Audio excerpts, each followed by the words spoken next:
So the history and the short story first is that I founded the Ojai Peace Coalition in 2005 as a sort of direct local response, I guess, to wars that we were engaged in at that time. And that worked out really well for many years, and tons of the people that are here were there throughout. And it changed and it morphed and it evolved until we arrive today where the Nobel Peace Prize, which was the idea of one of the members early on, is sort of the surviving legacy of that. So that's sort of our one trick that we keep year after year. And so I'm so grateful to Ray and Brian and Lisa for inviting me back yet again to give out this award. And the idea here is, it's a cute play on words, right? Noble instead of Nobel. And actually, I'm going to get something, since there's so few people here, I think this will be practical. I'm gonna circle this around through you all so that you can look at this and touch it, and I'm going to talk about that in a second.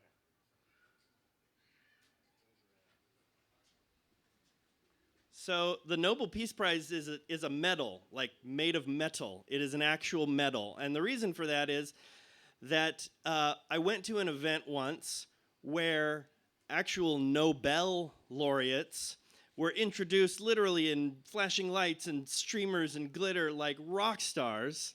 And it was so cool. And I thought, even though it's kind of counter to the nature of those of us who work for peace, to want to be in the spotlight, right? We like to put our heads down and make our connections and do our cool work and not get noticed too much. But I thought it was so cool, and that if we want to build a culture where peace is not only normal but celebrated, then our rock stars, our superheroes, need to be peace people. And so that's sort of the point of this, being kind of fun and cute, but also, you know, you're an Olympian, you're a rock star, and so you get a medal. So that's the thing. So let me tell you a little bit about this year's honorees. And then I'm going to have them speak. Maybe I'll tell you the second short story first, so that when I'm done, I'm done. The second short story is this. Some time ago, a person who I didn't know extremely well gave me a bunch of money, a bunch of cash, and specifically said, I'm giving this to you with no obligation or oversight or strings attached, because I believe that whatever you use it for, even if it's just lunch money, will sustain you, and that it is your nature, if you are feeling strong and well in the world, to do things for peace. So here's some money, be well, do things for peace. And so in that nature, in that spirit, we started incorporating a cash gift to accompany the Nobel Peace Prize in that exact same spirit. Here's a little money, use it for whatever you want, because I trust you and I believe in you, and whatever you use it for, peace is going to come out of that. So the reason I'm having these medals go around through the crowd is not only so you can see it, you can feel its weight, you see and feel that it's actually a medal, but so that everybody who wants to or has a chance to gets to sort of put their hands on this thing, literally, and put their energy into it and put their good intentions, so that in a few minutes when we give it to the honorees, it's got all of us with it and not just my back pocket. So I started doing that a couple of years ago. I like that idea, so thank you for indulging me in that. So this year's honorees, and this is the 11th Nobel Peace Prize we've given, by the way. This year's honorees are Vaughn Montgomery and Laurie Cornell from Greater Goods in Miners Oaks. Already know who they are? Already know Greater Goods? Yes, we're already into this. So just a quick blurb about Greater Goods, and I'll let them get deeper into their idea and their place in the world and their place in peace. Greater Goods is an interactive community space and nonprofit organization based in Miners Oaks. It was founded at the end of 2016 by Vaughn and Laurie, who are brother and sister.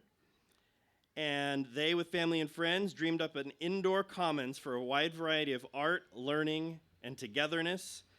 That dream has become real these days thanks to so many people who have believed in it and joined in the good old analog way, stopping in, saying hi, signing up, doing the thing. Nearly all of the concerts, films, workshops, and talks are donation-based and open to all ages. It is a place to be oneself and a place to be with others, to share some air, songs, thoughts, and visions. It also has become a quite successful, I'll let them tell you more about this as well, focal point for aid for those affected by the Thomas Fire. And so I know that that's all still raw and close to all of our hearts, and so that's a huge piece of the puzzle as well. As a nonprofit organization, Greater Goods belongs to the public. This becomes more meaningful when people get involved and offer ideas or take leadership on programming. So please do, they say, and I say with them. An easy way to get the ball rolling, since you're about to meet them, is to talk to them, or you can stop by Greater Goods or get in touch with them a number of ways. The reason I am in love with this is because it affects me. It affects me that there is this place in our community, that there are these people in our community that are creating these kinds of collaborative spaces, these kind of intentional and heart-filled spaces. It affects me that they're there whether I'm there or not. And I think it affects you too. So if you would, pass those medals back up. I'll have Vaughn and Laurie come up as well. Oh, thank you. Brian, you are awesome. Thank you so much. All right, my honorees, if you would please, be rock stars with me for just a moment. Get your medals, and then the mic is yours. All right, here you go. I'm going to come over your chopstick. You're good. We're all over it.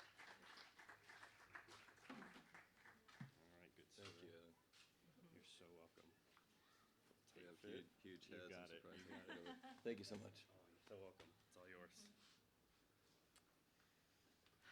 Wow, thank you. We are so honored. And before we talk a little bit more about peace, I just wanted to share a little bit about the history and how we landed here. Our family's history, we have roots in this community that reach beyond our own families. Vaughn and I both have 2 kids. In the 1940s, our great uncle Max Heinrich settled in Upper Ojai on an apricot ranch. He was an eccentric German immigrant and a master carver of wood and ivory. Later, he became a trail guide, taking people into the topa-topas to hunt, fish, and explore nature. Our mom and her 12 siblings and their many cousins were lucky enough to spend a lot of time at his ranch. In the early 70s, my mom's older brother, Tom Lennon, and his wife, Debbie, moved here to Foster Park. In the early 80s, our parents followed suit. And we were lucky enough to live one house down from our aunt and uncle and 5 cousins. We shared a beautiful childhood together in this wonderful valley. Eventually, a job opportunity for my dad took our family to LA, and Vaughn and I spent our teenage years there. After college, we traveled to different towns. We traveled and lived in different towns, but eventually found our way back to the spot that was our home. We have been delighted in raising our children here. As we've seen this community grow and change, and we've watched friends be priced out of living in a town they grew up in, and the division that has created, it felt important to have a place that was inclusive, and so became Greater Goods. Greater Goods is a nonprofit community space with a focus on art, learning, togetherness, and like you mentioned, we offer donation-based events. When we first opened our doors, we had a lot of ideas about what we wanted our space to be, but we also felt like it was important to stay open to letting the community shape what that space would be and really see what the needs of the community were. Since opening our doors 2 years ago, it's become clear that having a space to be together is really what the community needed, and it's really what Greater Goods has become.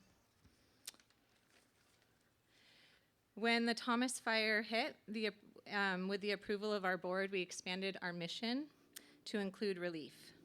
And with significant support from Direct Relief, a nonprofit in Santa Barbara, Maker's Market, which happens at Poco Farm here in Ojai, the Jack Johnson Benefit Concert, and hundreds of people in our community and our surrounding communities, we raised over $150,000 and just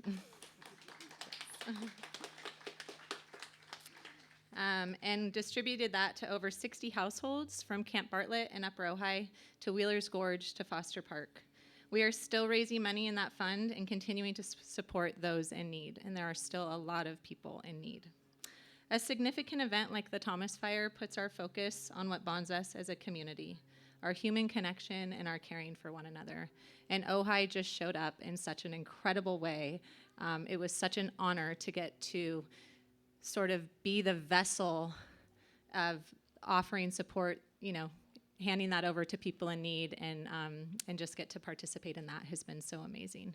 I'm going to turn it over to Vaughn to talk a little bit more about just how we value peace in our community.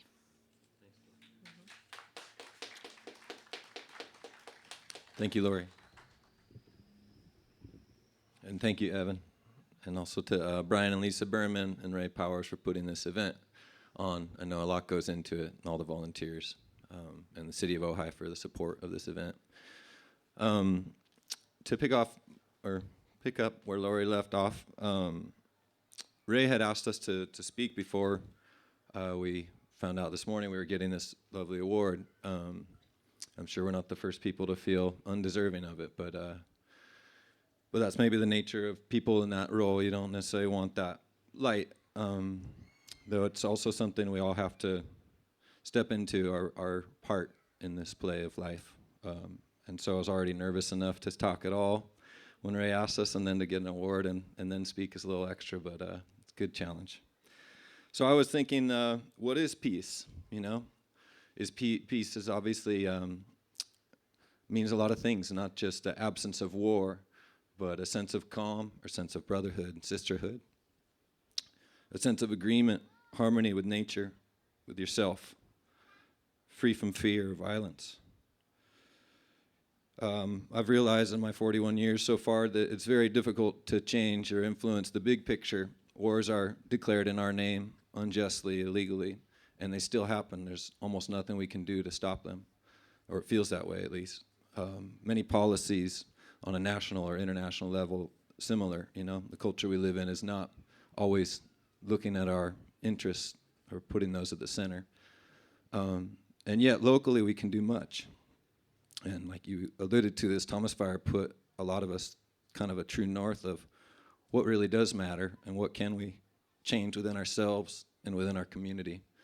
And that's what I was reflecting on when asked to talk about peace, is just to start with yourself. To find peace within yourself is sometimes the hardest process, but if you can do that with the help of a partner, we're both blessed to have loving husband and wife. Karen and Oliver have been a huge part of Greater Goods and all the sacrifices that have had to go on to make this, what we're offering there, be real. And many of you in the community have as well stepped in and sacrificed time. Brian and Lisa Berman led an 8-week series of compassionate listening shortly after the Thomas Fire. Many people have stepped up and offered poignant, timely things there. So thank you all for being part of this. It's by no means just Laurie and I. We're just started a place that felt needed, and it's been growing with the help of everybody. But anyways, back to how we can help to build community and peace here on a local level. And something that I really think is powerful, what I've witnessed over there at our little place on El Roblar, is the inclusive aspect is like the heart of the whole place. And whether somebody's conservative or liberal or young or old, rich, poor, any of those words that often do not serve us and are leaned on in an unhealthy way, those kind of go away at the door, and somebody comes in and you know them by their first name. You know them by the spirit that they bring to the room. And so just asking that we can all try and put our focus back towards that, towards letting go of the labels that can often divide us, and just remembering that we're earthlings together. We're people. We have a lot of common ground. We have a lot of common ground with these oaks and the stones, the lizards, the fox, the birds. And that goes for people as well. Just because somebody wears a different political gang symbol than you do, you know, let's remember they're all gang symbols and they can be thrown in the fire easily.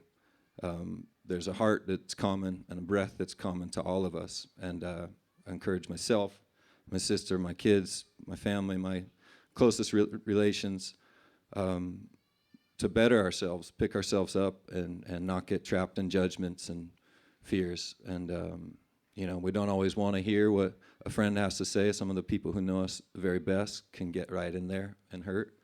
But there's something to think about in those moments and to hopefully grow. And as amazing as all the response was from the community in regards to the fire, there was some ugly stuff that came out too in that. And we need to be real about that stuff too.